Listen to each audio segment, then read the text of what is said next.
माथि नम्बर चल्छ दबाउनु भयो भने ए चल्दैछ त अन्त भर्खर चाहिँ भयो ए भिडियो चाहिँ किन बनाउनु पर्यो नि मधेस त रोटी बनाएको आयो सासू बुहारी भएर अब सासू भिडियो गर्ने बुहारी रोटी पोल्ने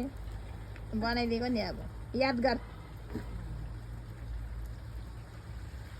हम रहे ना रहे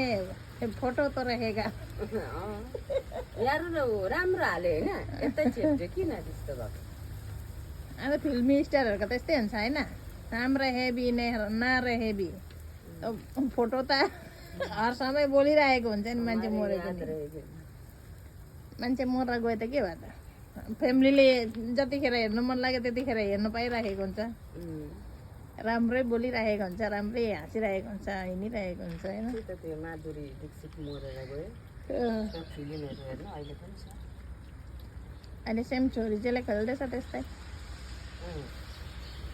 हेर्नु ल सडक त मैले मजाले हालेँ त्यस्तै हुन्छ त्यो गोलै भयो आएकै भएन हौ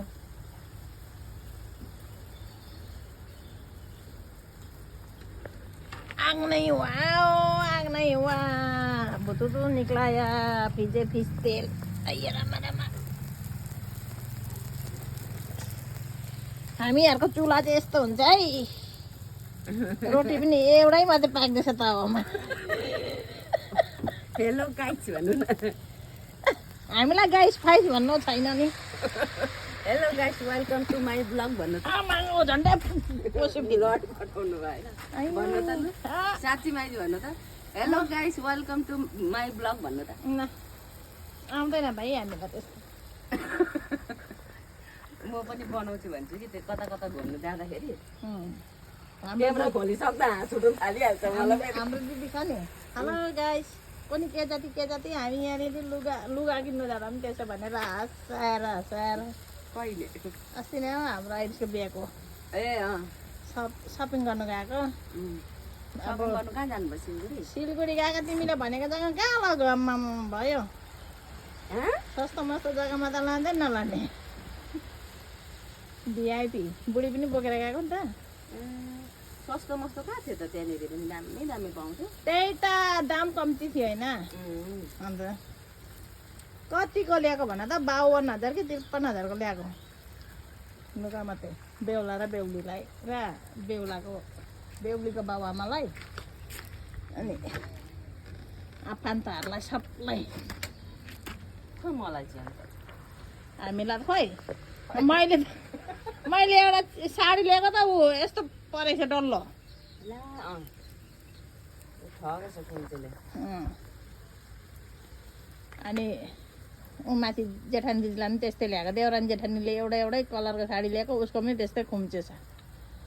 पेलले साडी लगाएको फोटो देखेको थिएँ मैले त्यही हो पेलपेले नि पेलपेले साडी लगाउँछ बिहामा चाहिँ मजाको उयो नलगाएर बनारसी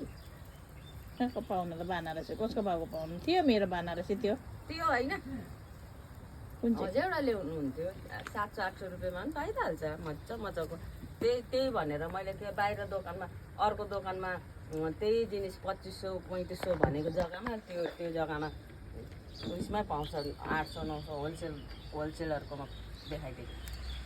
अरे त्यहीँ जाउँ भनेको त अन्त नजाने हेरे नि त हो हुनुपर्छ त्यही लागि त तिमीलाई बोलाएको थिएँ मैले आऊ न भनेर माइजी कान्ते भ्याका लाग्यो भनेर आफैले लेखेर ताने होइन अनि 1 महिना काम पाएको थिइनँ मैले वहाँ गएर मैले त्यही भनेर चाहिँ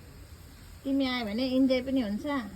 मस्ती पनि गर्नु पाइन्छ लुगाफाटा पनि कता कता सस्तो पाउँछ त्यता लिएर जान्छ आऊ न गरी भनेर नै माना त क्या गरे तपाईँ होइन त्यतिखेर भर्खर काममा लागेको थिएँ अनि मैले भने आयुषको बिहा अरे यसो 1000 रुपियाँ जस्तो हाल्दैन भनेको बहिनीहरू पनि छँदै छ त भाइको बिहा बेलासम्म त भन्नु थाल्यो होस् न त भनेर केही भनिनँ मैले न पुरा गरेको थिइनँ हालिदिन्छु है म पनि भनेर भनेको ल है भयो कि भएन हेर है यहाँ भइसक्यो होला भएर पनि भयो होला फेरि